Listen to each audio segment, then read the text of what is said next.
नमस्कार दोस्तों, मैं शिवानी वर्मा लोकगीत चैनल में आप लोगों का स्वागत करती हूं दोस्तों।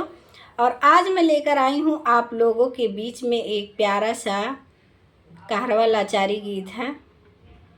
बहुत ही प्यारा ये लाचारी गीत है, तो आप लोग ज़रूर सुने इस गीत को और बताइए कमेंट बॉक्स में आप लोगों को कैसा लगा।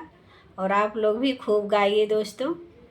तो आइए सुने ये प्यारा सा लाचारी गीत। राजा जनक प्रणय कठान धनुष दिहले हैं धराई। राजा जनक प्रणय कठान धनुष दिहले हैं धराई। दिहले हैं धराई हो धनुष दिहले हैं धराई। राजा जनक प्रणय कठान धनुष दिहले हैं धराई। जे यही धनुषिया के दो खंड करी हैं। जे यह धनुषिया को दो खंड करी हैं। सीता भी यह लई जाई धनुष दिहले हैं धराई। सीता भी यह लई जाई धनुष दिहले हैं धराई। राजा जनक प्रणय कठान धनुष दिहले हैं धराई। दिहले हैं धराई हो धनुष दिहले हैं धराई। राजा जनक प्रणय कठान धनुष दिहले हैं धराई। बड़े बड़े दूरी से राजा महाराजा जी अइले। बड़े बड़े दूरी से राजा महाराजा जी अइले। कोई ना धनुषी तोड़ी पाए जनक जी धनुषा दिहले धराए।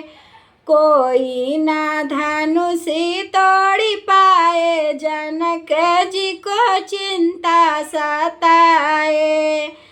कोई ना धनुषी तोड़ी पाए जनक जी को चिंता सताए।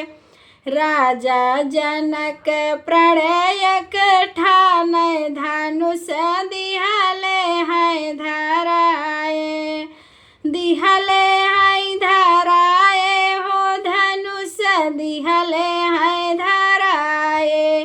राजा जनक प्रणय कठान धनुष दिहले हैं धराए।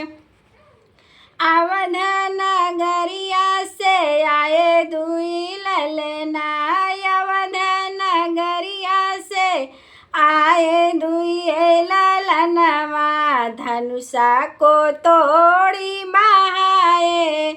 धनुषा को तोड़ी बहाए। धनुष दिहले हैं धराए।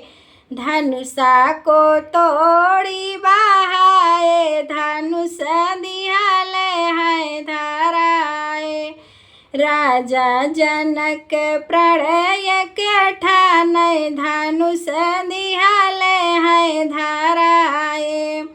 दिहले हैं धराए हो धनुष दिहले हैं धराए। राजा जनक प्रणय कठान धनुष दिहले हैं धराए। राजा जनक प्रणय कठान धनुष दिहले हैं धराए। हंसी हंसी जनक जी धोवई चरनिया।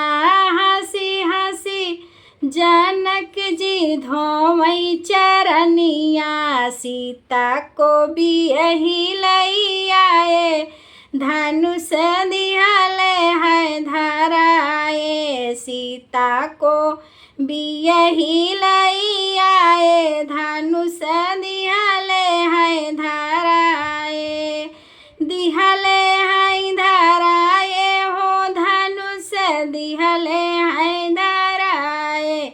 सीता को भी यही लाई आए, धनुष दिहले है धराए। सीता को भी यही लाई आए, धनुष दिहले है धराए। राजा जनक प्रणय के ठाने, धनुष दिहले है धराए। राजा जनक प्रणय के ठाने